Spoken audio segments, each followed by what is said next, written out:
Welcome to Calvary Baptist Church. I've got a sneeze coming. Don't you hate that when you can feel it coming and you can't stop it? But I think I've stopped it. We are glad that you're here this evening. We're going to have a wonderful service.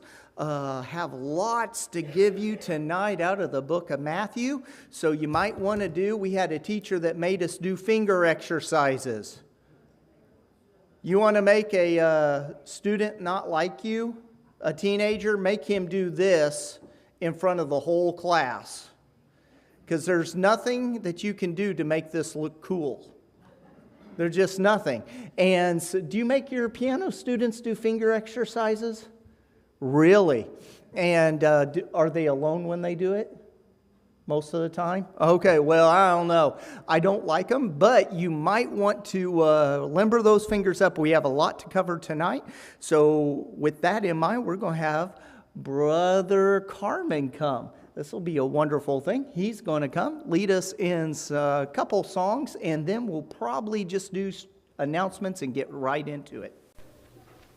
Good evening, everyone. Stand with me tonight. Open your songbooks to 413, 413. Stand up for Jesus.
Tell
Well, we will stop the music at this point. We're going to get right into the slides. Going to give you just a couple of announcements.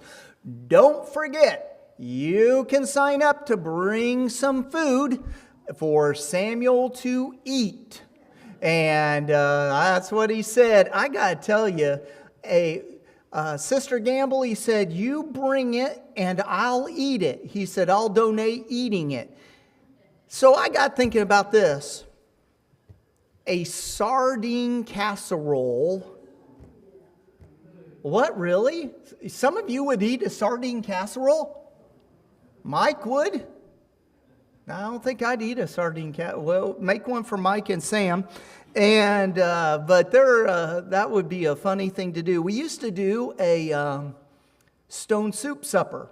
And if you brought it, we would pour it in. There's a long story goes with it, and then you just boil it, and then everybody got a bowl.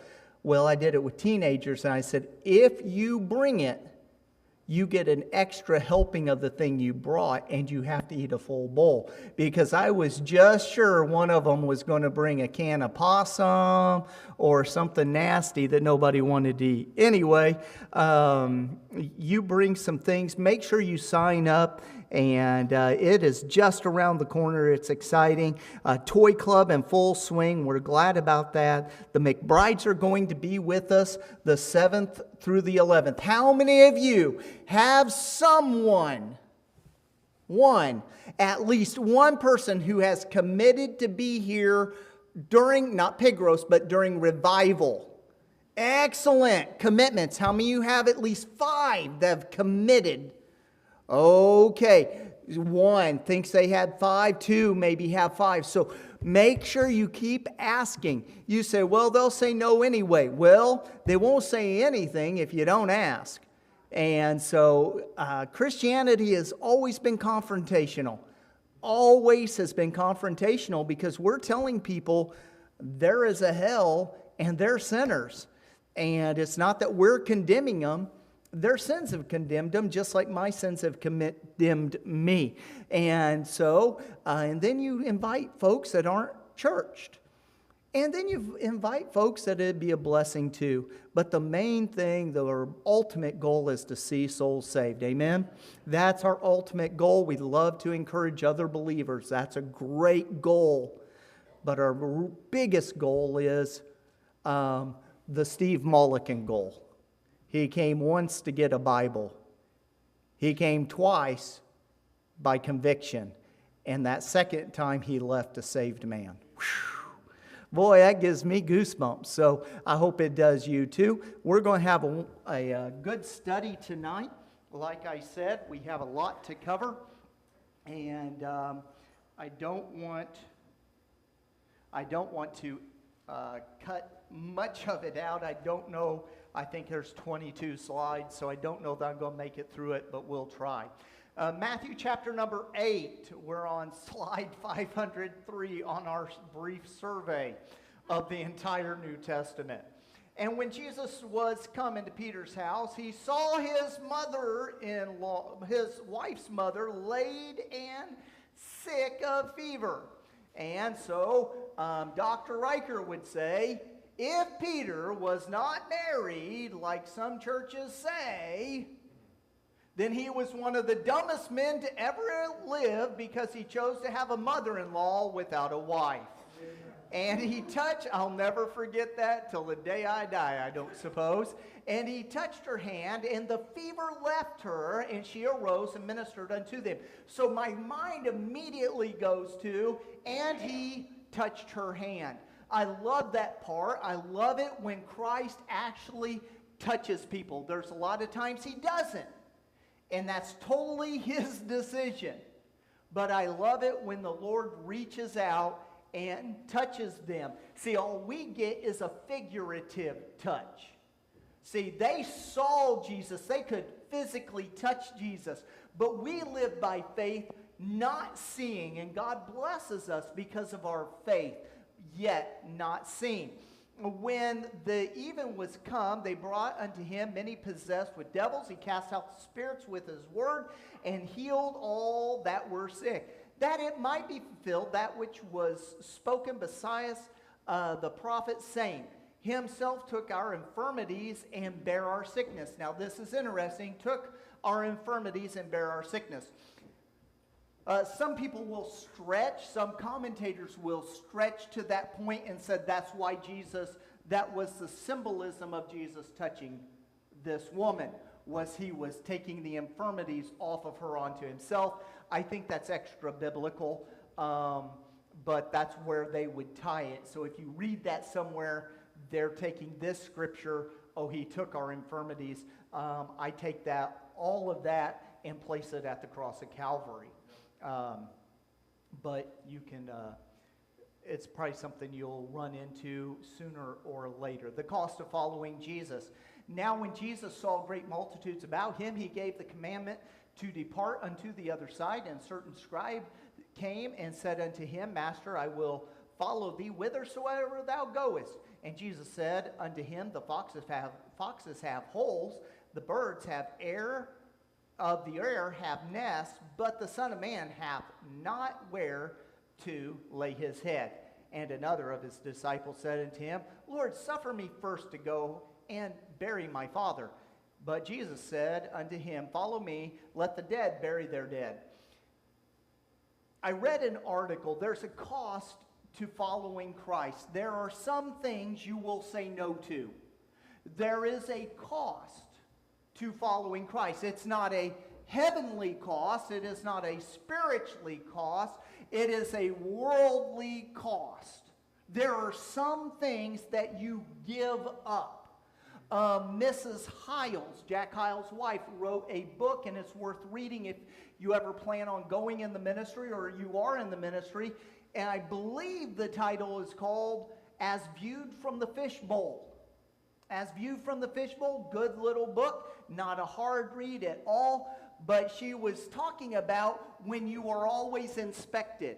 I read an article today, this came from Moody Press. They sent us two journals today for nothing, so I started reading one, and it said, the title of this article was, Who Takes Care of the Pastor?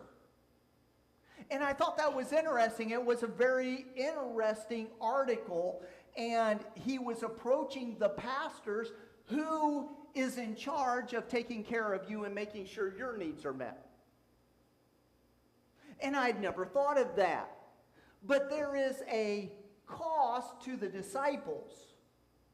The cost was they might not have a place to lay their head. They might have to lay alongside the road. They might have to go without. Are you willing to do that? Let's continue on. Jesus calmed storm, and when Jesus was entered into the ship, his disciples followed him. And behold, there arose a great tempest in the sea, insomuch that the ship was covered with the waves. That's big water. But he was asleep. My dad and I went out on Boggs Lake, and or not Boggs Lake, it was Merrim. When they used to let you fish out at Merrim, we took our boat, went fishing at Merrim, and we caught a lot of fish. We're not going to talk about how many. That's a story for another time. But we limited out, and we caught a lot of fish, and it was a great day. And we had a boat that I think finally died at the Saps. Maybe still there as a great monument. But they filled this boat with foam. I think they may have advertised it as the unsinkable. It was a good boat filled full of foam. They say things like you can cut it in half and it'll still float, and you don't even need Flex Seal. And so we came in, and water came into the sides of the boat because the waves got so big out at Merrim that they were white capping, which is very unusual on a lake that size, but they were, and other people that were with us fishing had to bail their boat out 3 and 4 times just to make it to shore. Now,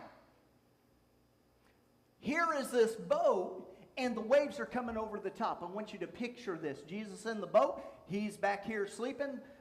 Disciples are on there. They got on after he did. The waves are coming in. They're going over the top of the boat. And it's an interesting situation. A scary situation. Verse 24, covered with waves, but he was asleep. And his disciples came to him and awoke him, saying, Lord, save us, we perish. And he saith unto them, why are ye fearful, O ye of little faith? Then he arose and rebuked the winds and the sea, and there was a great calm.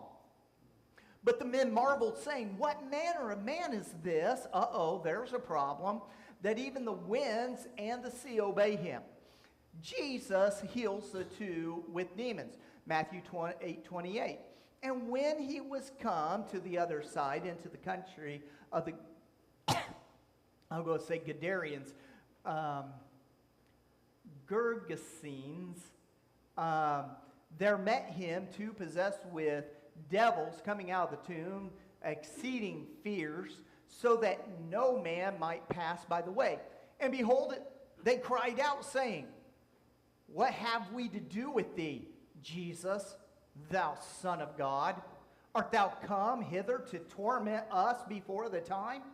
And there was a good way off from them a herd of many swine feeding. So the devils besought them, saying, if thou cast us out, suffer us to go away into the herd of swine. And he said unto them, go. And when they were come out, they went in to the herd of swine, and behold, the whole herd of swine ran violently down into a steep place in the sea and perished in the waters. A pastor said one time, he said the reason they perished in the waters was because pigs can't swim without slitting their throats. And they would swim, and those hooves would cut their own throats. And that's an interesting illustration, but it's not true. I was curious, so I looked, and pigs can swim without cutting their throats, just in case you were curious. If you hear that, you can just note they must be really fat pigs with really long arms. And they that kept them fled and went their ways into the city and told everything and what was befalling to the possessed of the devils. And behold, the whole city came out to meet Jesus. And when they saw him, they besought him that he would, what? Depart out of their coast. Look at him. You are so good. These guys have been blocking the road, and they're swearing, and they're cussing, and they're cutting themselves, and breaking chains, and you cast the demons out. Get out of here. Makes absolutely no sense.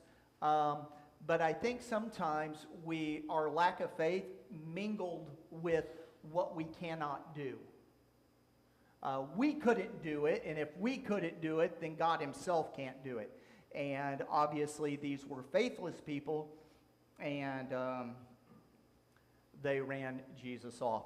Just noting, this is not an actual photo of Peter and his wife. This is AI generated, not Peter, not his wife. They only have those in the Church of Rome.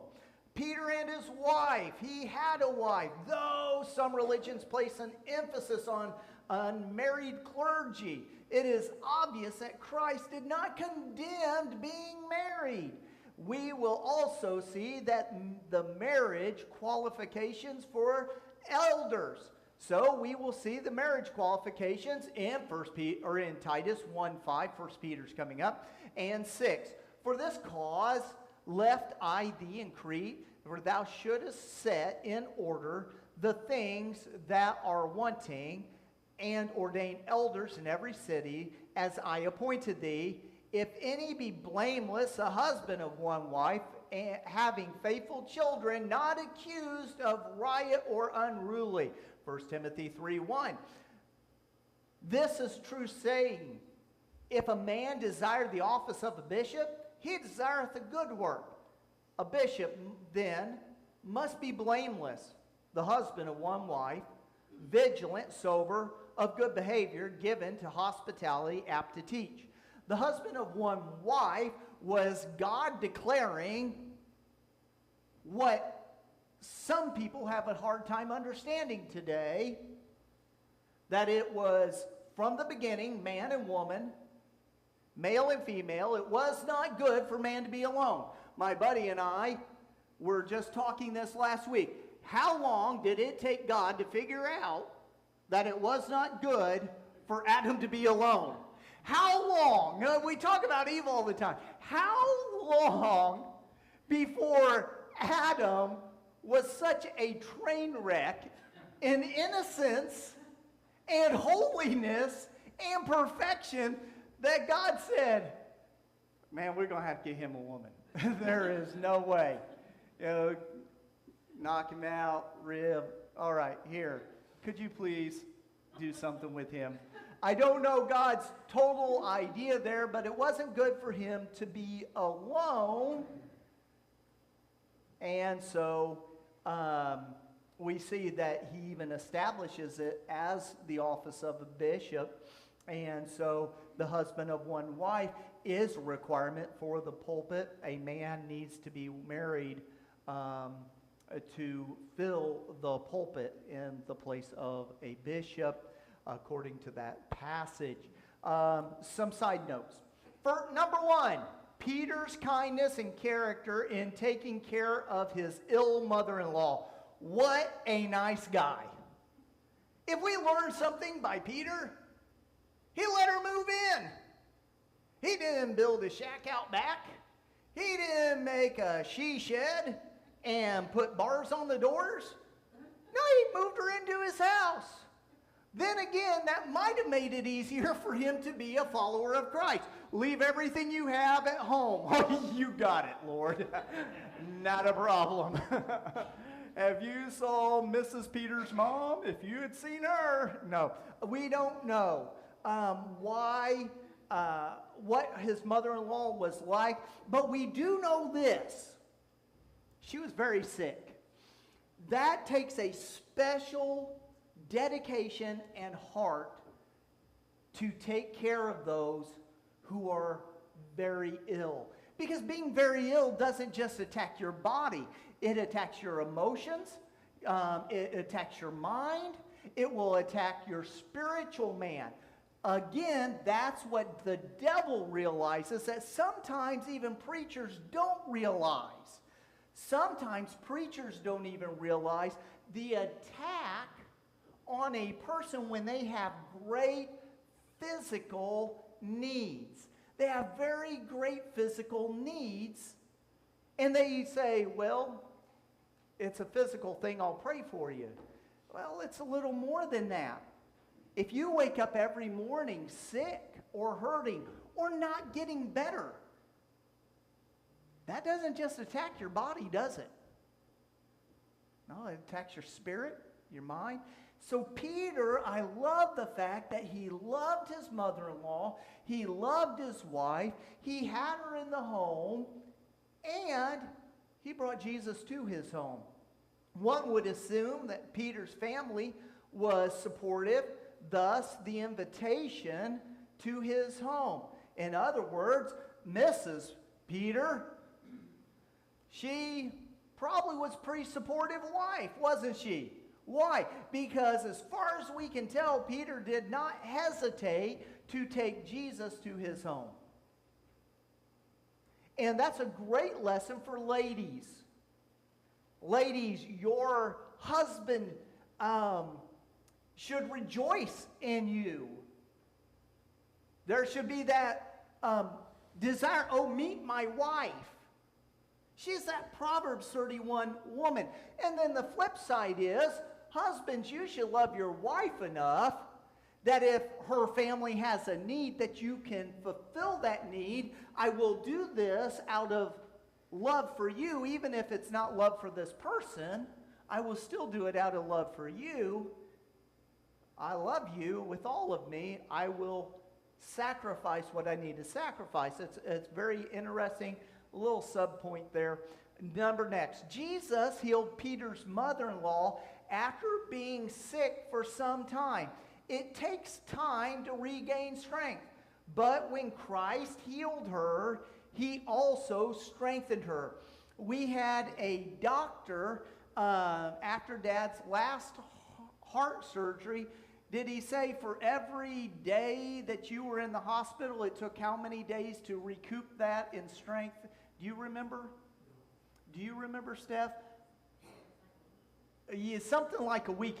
He gave a number, and I don't know if it's true or not. You can correct me or tell me now, even if you know. But every day you lay in that hospital bed, it's going to take recoup time to get your strength back up. That's why we have rehab facilities. Jesus healed Peter's mother-in-law after being sick for a time. It takes time to regain that strength. But when Christ healed her, he also strengthened her. I love it when Jesus heals people. Here's a man he has never walked in his life. Jesus comes. He heals that man. And there he goes leaping. He jumps up. So we could say, well, he was faking it. Well, you could even be faking it, but if you haven't used your legs and you were faking it that long of a time, you're still not going to be able to stand up. I had a doctor put me in a sling one time. Yeah, tell me about it. Some of you have been there. And he said, whatever you do, don't take it out. I said, okay. So the only time I took it out was to shower. So I took it off. But what did I do with my arm? Brother Mitch, you're looking at it. I slid that thing back on. Seemed like it wasn't getting any better. Went back to the doctor. He said, okay, time to take it out. Straighten your arm. I was like, it hurts so bad. She didn't have any of that. She was healed.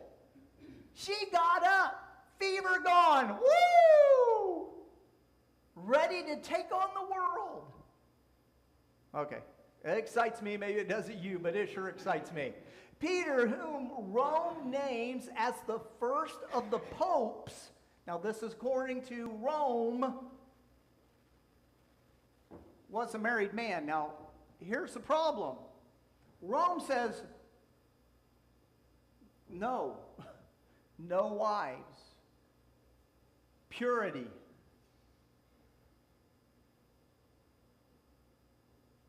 But if you said Peter was the first pope,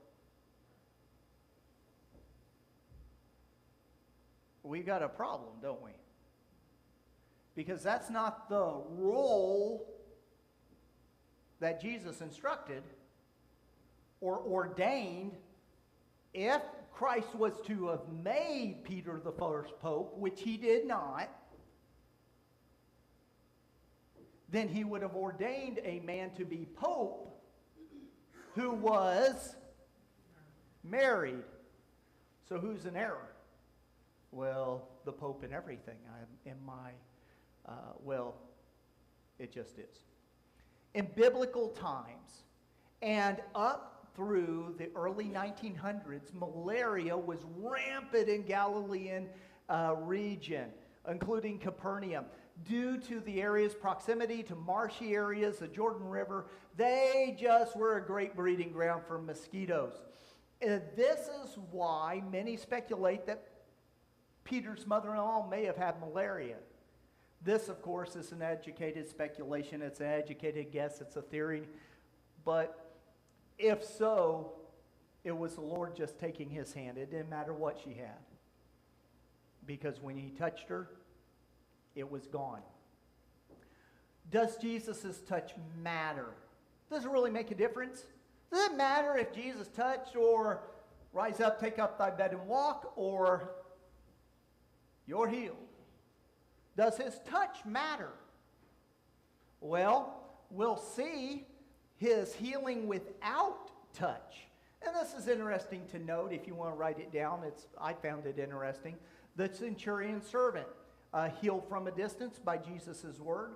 You see the references there. Number 2, the nobleman's son, thy son liveth. Number 3, the Canaanite woman's daughter, demon cast out by the word alone. The lepers healed as they obey his command to show themselves to the priest. The paralytic man, Jesus said, arise, take up thy bed, with no physical contact. Man with the withered hand, stretch out thy hand, it is restored. The lame man at Bethesda, rise, take up thy bed and walk. That's one of my favorite healings that Jesus did, because the man came up with every excuse why he couldn't be healed, and the healer was standing right there. I got to get in the water. No, you don't. I'm Jesus. Do you want to be made whole? But you don't understand. How many times am I like that? But Lord, you don't understand how bad it is. John, do you want to be made whole? Just ask. Mass healings, and that's Matthew 8:16. The touch of Jesus shows some things that I thought were worth mentioning. In both cases in this chapter, we see that Jesus is not bound by ceremonial defilement. Leviticus 13 and Leviticus 15. His touch was greater than the disease. This shows his omnipotence and his authority. So he had power over the disease. He had power to heal the disease. So he had the authority to heal the disease beyond Levitical command. And he had the power to heal it that no one else had. Anyone else that would have touched one like this or touched a leper would have taken uncleanness on. Jesus cleaned. He didn't receive the disease. He gave cleansing of the disease, and the Levitical law did not approach him because he couldn't take the disease. He rebuked the disease. He got rid of it. Today we have people who want to go and blow on people, and they all fall over, and, oh, look, you're healed. And we have a bunch of this stuff. Jesus doesn't need somebody to blow on people. I told you about the people drinking gasoline. God doesn't need you to do that. But there will be a time when you are at your lowest low, when you're going to either need your heart healed, your emotions healed, your mind healed, or physically be healed. And you're going to need God to do it because nobody else is going to be able to. Colossians 1:15 through 17. Who is the image of the invisible, the firstborn of every creature? For by him were all things created that are in heaven and in earth, visible and invisible, whether they be thrones or dominions or principalities or powers, all things were created by him and for him. And he is before all things, and by him all things consist. Omnipotence and authority. Look there. Look here. Luke 18:11 and 12. His touch showed a compassion that many of that time did not know. The Pharisee stood and prayed thus with himself, God, I thank thee that I am not as other men are. I have to read it this way. Extortioners, unjust, adulterers, or even as this publican. I fast twice in the week. I give tithes of all that I possess. See, this is what the Jews are used to. The Samaritan lady,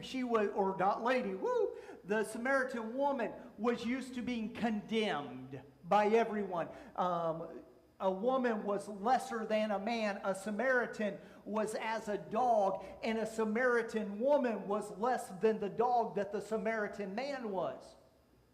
And here comes Jesus, and he walks up to a well, and she's waiting for Mr. Pharisee who stood and looked down his nose piously at her. And that's not what she found. And that's not what they're finding. They're finding humility in Jesus, that humble, loving touch. Does Jesus' touch matter? His touch showed a compassion that many did not know. I already did that one. I duplicated it. His touch was following the word of the centurion. Now we think about this, and so we made this parallel of the woman at the well. Now let's take that a step further and think of what the centurion said. What did the centurion say about Jesus? He said, and Jesus saith unto him, I will come and heal him. The centurion answered and said, Lord, I am not worthy that thou shouldest come under my roof. Now, yes, he is talking to the King of Kings and Lord of Lords, but he also knew the tradition of the Jew and what Pharisees and priests were. And so Jesus is dealing with people, and he is touching a leper. That is huge in that day, number one, because of Levitical command, but it's huge also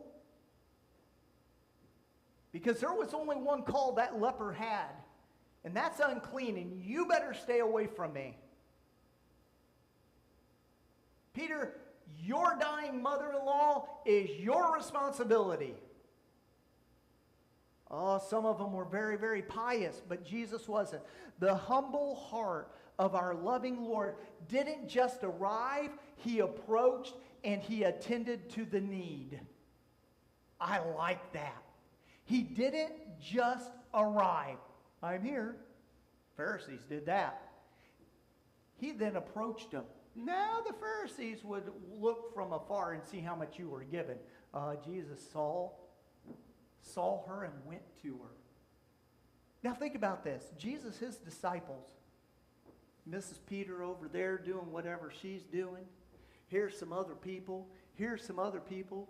Nobody that I can find ever said, Jesus, could you go heal Peter's mother-in-law? It's like a bloodhound. He knew right where she was, knew just what she needed.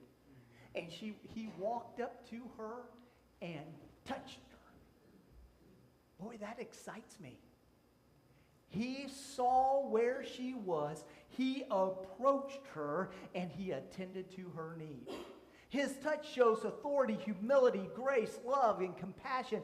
His touch would not be seen in all his dealing. He now enters a spiritually dark place. Those being healed to this point have all connected, had that one connection of open faith. There was always faith involved. But now he's moving from healing Peter's mother-in-law, and now he's coming to a place where other people did not walk down this road. Now we will see believers in Christ, but rejectors of him. These rejectors are not men, but they are spirits. They're demons. Something to note. The devils believe, but they reject. They know who Jesus is. They know the end is coming, but they reject him. We have a lot of folks that are going through some motions. Do you believe in Jesus? Yes. Okay, repeat after me. And that is the entire plan of salvation. The next step is, and Brother Wayne, we've heard it. Heard people do it. Honey, yeah? You want to go to heaven when you die? Yeah. Okay. Do you believe there's a Jesus? Yeah. Okay, repeat after me. Don't do that to a child. Don't you do that to a child. With a child, you should be very specific. I've watched so many young people who've grown up with no assurance of salvation because somebody rushed them through and said, "You're getting baptized this morning." And the altar worker says, "They're not ready. They don't know. I just talked to them and they're as confused as a termite in a yo-yo." And the baptismal people, when they have baptismal staff, said, "Get them changed and get them in the tank." No. That's where you need to back me up here. No. No, we don't. That's not the way that works. That poor child will suffer and doubt because you rushed them through. Many vacation Bible schools are like that. Looking for an end number. You say, why would you pick on vacation Bible schools? Let me tell you why. Because I've dealt with the aftermath of people who have not been trained, who do not know what they're doing when they work with a child. Camps are bad at it too. While I'm hoeing, I might as well just hoe close to the vine. Camps are bad at it too. Looking for a number to write on the board. 800 saved this year. Been there. Watch those children get saved 4 times by Wednesday, and each time they were counted. And I couldn't get to them in time. So I took a child, so I changed me. I couldn't change the camp, I changed me. You know what I started asking? I said, hey, Mitch, what are you doing here today? I want to go to heaven. And I'm like, great, that's a great thing. How many times do you want to be saved today? He's like, yeah, I want to be saved. And I said, okay, little Mitch. And it's really hard to pick that name, isn't it? I should have picked Bob because Bob's not here. And okay, little Mitch, this is what we're going to do. I want to ask you a couple things. Number one, how many times have you been saved?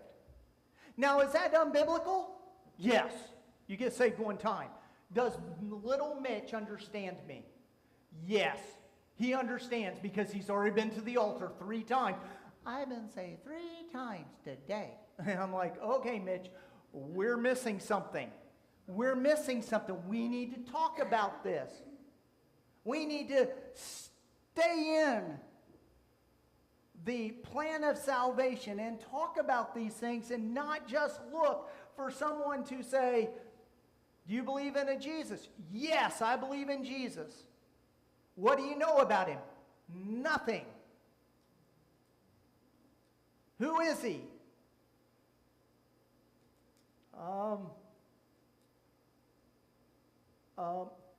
Folks, we got to be careful.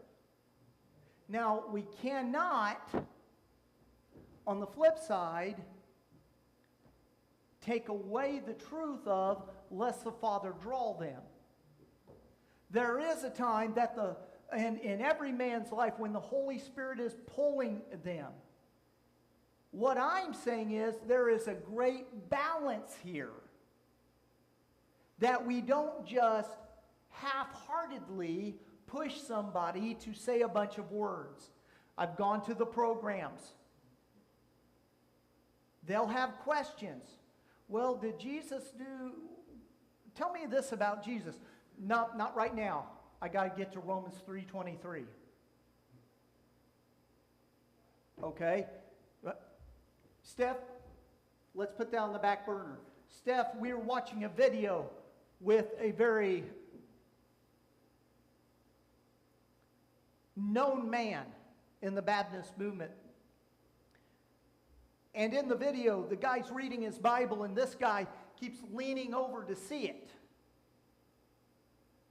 The actor did. And Mrs. Riker, your pastor's wife, said, why isn't he showing him the Bible? Because, you would never want him to read the Bible with you. Why? Because he might say, I need to go get my glasses. And when he goes and gets his glasses, the devil got him. What is that? That's the Kirby salesman. That's high-pressure salesmanship.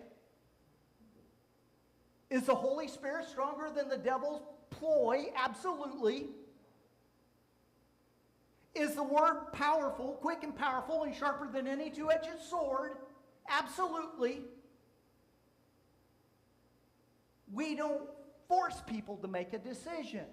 It has to be their decision, not something we push them into. And I've talked to people, and they've told me to my face, yeah, I just said whatever it took just to get them out the door because they just wouldn't leave me alone.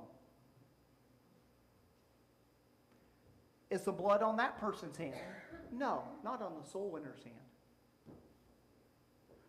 But nonetheless, we don't want to try to pick green fruit. Somebody slams the door on the disciples. What were the disciples supposed to do if they ran them out of the city? Brush the dust off and go on. That's hard because that's saying God with you. To God with you. Let God have his judgment. I'm done. I'm walking out. Knowing that person might die and go to hell. So we have to be very, very careful. You say, why are you so passionate about it? Because, again, I worked with youth here, and I've worked with youth at camp. I've been working with young people since I was about 13, 14 years old. And I've watched them, and I've got their phone calls, and I lived a life of no assurance. Not because of the same thing. Oh, I had people very specific with me, and I still had no assurance. Let alone if I was dealt with by somebody, 1, 2, 3, repeat after me, you're home free. All right, I'm off topic, and I am out of time. Does Jesus' touch matter? Let's see. We didn't get to the water. And we're going to stop there. I just couldn't keep from preaching. I tried.